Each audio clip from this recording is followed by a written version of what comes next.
This is the 13th of August. This was published by Robert Spencer on the 12th of August.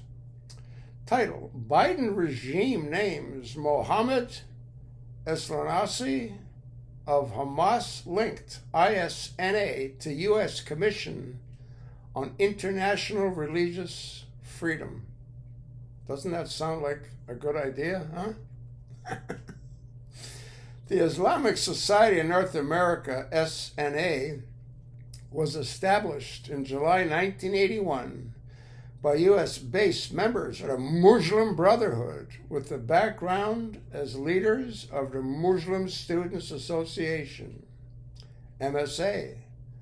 As author and terrorist expert Stephen Emerson puts it, ISNA grew out of the Muslim Student Association, which also was founded by Brotherhood members. Indeed, Muslim Brotherhood would dominate ISNA's leadership throughout the society's early years, striving to advance the cause of Islam and serve Muslims in North America so as to enable them to adopt Islam as a complete way of life. ISNA was highly dependent upon Saudi funding during its early years from Discovery the Networks. There's your Saudi, there's your old money funding all this insanity.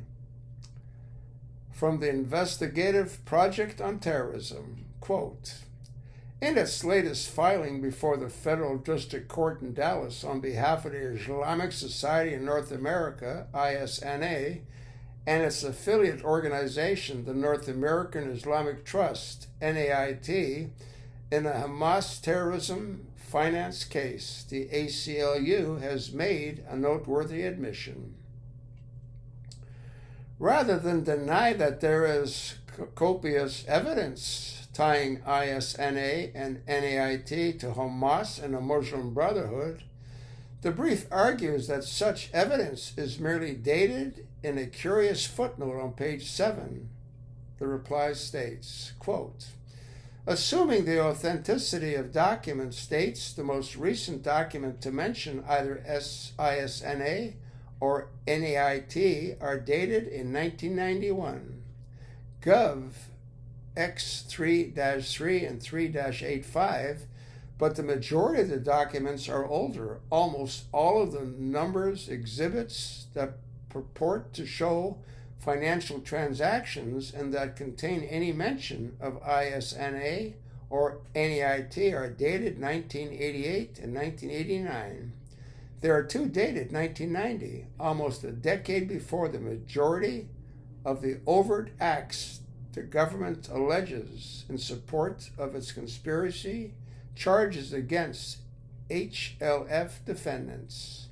So ISNA and NAIT are not saying that the documents tying their organizations to humans are inauthentic, but that the problem with the evidence is that it is old.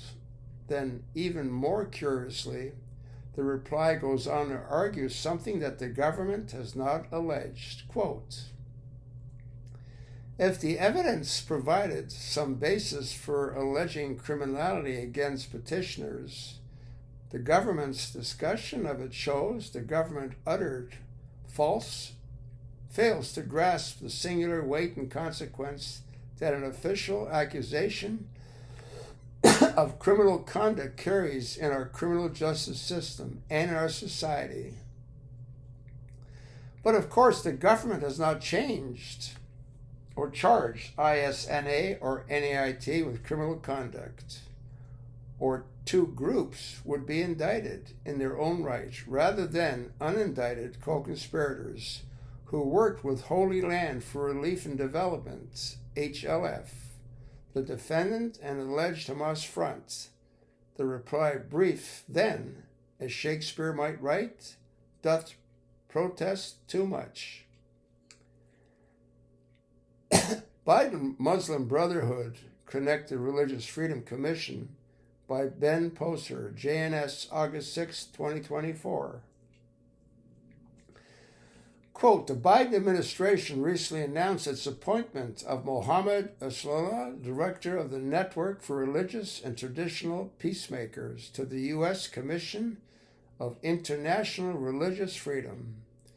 The White House may not know that, judging by his actions instead of his words, Elsnousi is an advocate of neither peacemaking nor religious freedom.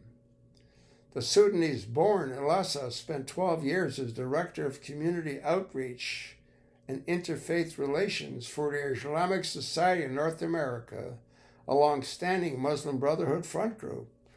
He has hardly repudiated his connection, displaying it as a credential on his official Peacemaker Network bio.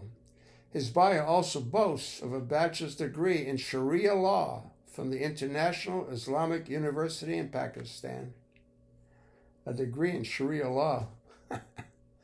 ISNA is not a minor Brotherhood operation. It is cited as the very first on a list of 29 organizations named in the Brotherhood's explanatory memorandum outlining its plan for the future.